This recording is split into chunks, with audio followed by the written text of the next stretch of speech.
Paytm users को बड़ उपहार एवं प्रत्येक ट्रांजैक्शन में मिलिबो गोल्ड रिवार्ड जानतु पूरा डिटेल्स तेबे वीडियोटी को शेष पर्यंत निश्चिंत देखंतु ता पूर्वरु चैनल रे नुआ थिले चैनल को सब्सक्राइब करी पाखरे आसुथिबा बेल आइकन को ऑन करी रखंतु जहा फल रे एभली लेटेस्ट न्यूज सर्वप्रथमे आपण माने देखि परिबे। डिजिटल पेमेंट प्लेटफॉर्म पेटीएम तार व्यवहारकारी पई एक अत्यंत आकर्षणीय योजना आरंभ करिछि जेउथरे आपनको प्रत्येक ट्रांजैक्शन रे सुना जितिबार मौका मिलिबो। पेटीएम रो मालिक कंपनी 197 कम्युनिकेशन गुरुवार घोषणा करिछि जे एहार लॉयल्टी पॉइंट गुडी को एबे डिजिटल गोल्ड रे परिणत करा जाय परिबो।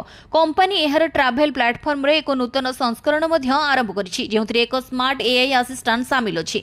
पेटीएम रो प्रतिष्ठाता विजय शेखर शर्मा कहिसथि जे पेटीएम रे करा जायतिबा P2P एवं यूपीआई पेमेंट गुडी को एबे सुना होई जायछि। यार अर्थ हेउछि जे प्रत्येक थर जणे व्यवहारकारी आप माध्यम रे टंका पठाइले किबा पेमेंट कले सेमानको गोल्ड पॉइंट सहित पुरस्कृत कराଯିबो। एही पॉइंट गुडी को परे डिजिटल सुना रे परिणत करा जाय परिबो। विजय शेखर शर्मा कहिसथि पेटीएम रे प्रत्येक पेमेंट एबे सुना अर्जन करिबार एक उपाय अन्य कोनोसी आप एही स्तर रे पुरस्कार प्रदान करे नाही। आमे एहाको बहुत सरल एवं स्पष्ट रखिछु एवं आपण जेते चाहिबे सेते सुना कमई परिबे ताहार कोनोसी लिमिट नाही।